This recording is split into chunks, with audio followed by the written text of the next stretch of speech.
La peine de mort ou peine capitale est une sanction pénale ordonnant la suppression de la vie d'un condamné. Elle est infligée à une personne reconnue coupable d'un crime passible de cette peine à l'issue d'un procès organisé par une juridiction légale appartenant à un État dont la légalisation prévoit ce châtiment. Dès l'Antiquité, d'un point de vue historique, l'existence de la peine de mort est documentée depuis l'Antiquité, où elle apparaît dans certains textes de loi. Le Code des mœurs a bien chez les Babyloniens 1750 ans avant Jésus. Elle a toujours représenté la peine maximale du système judiciaire des États. Pour les Grecs et les Romains, elle avait plusieurs fonctions: faire expirer le condamné, protéger la société, satisfaire les victimes et dissuader les criminels. La décapitation, couper une tête bien vivante avec un sabre ou une guillotine. L'électrocution sur la chaise électrique. L'injection létale, présente comme la méthode la plus humaine, elle constitue une série de 3 injections, une pour endormir, une pour paralyser les muscles et les poumons et une pour provoquer un arrêt cardiaque.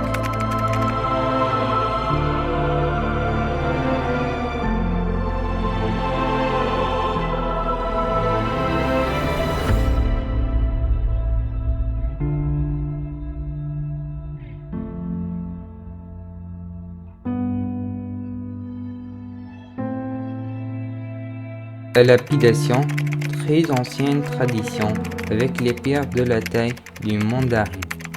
Pas trop petite pour être efficace, mais pas trop grosse non plus, pour que la mort ne se vienne pas trop vite.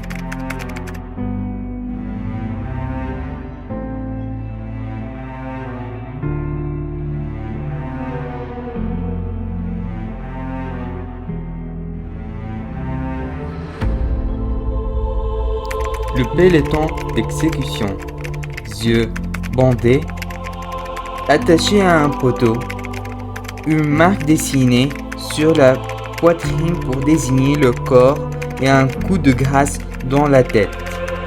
La pendaison, l'un des plus anciens moyens d'exécution.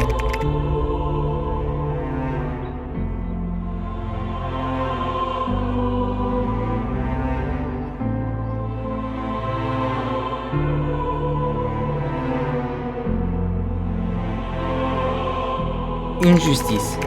1. La punition du condamné pour son crime. 2.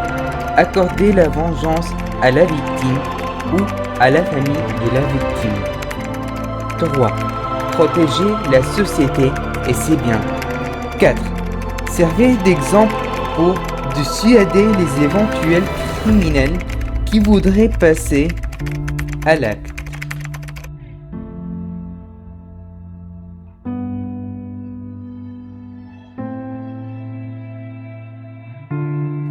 Un crime, châtiment cruel, inhumain et dégradant, agression physique et mentale poussée à l'extrême.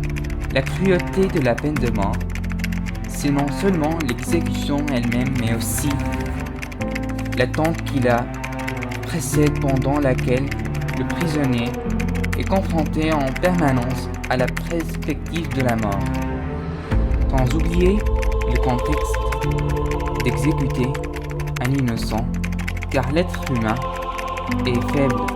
Le risque de commettre une erreur judiciaire est toujours présent.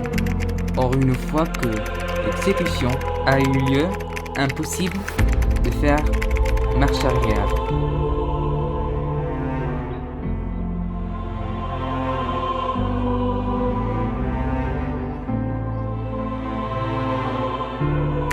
En France, la peine de mort qui exista depuis l'époque gallo-romaine a été abolie en 1981 sous la présidence de François Mitterrand par le garde des Sceaux, ministre de la Justice, Robert Badinter.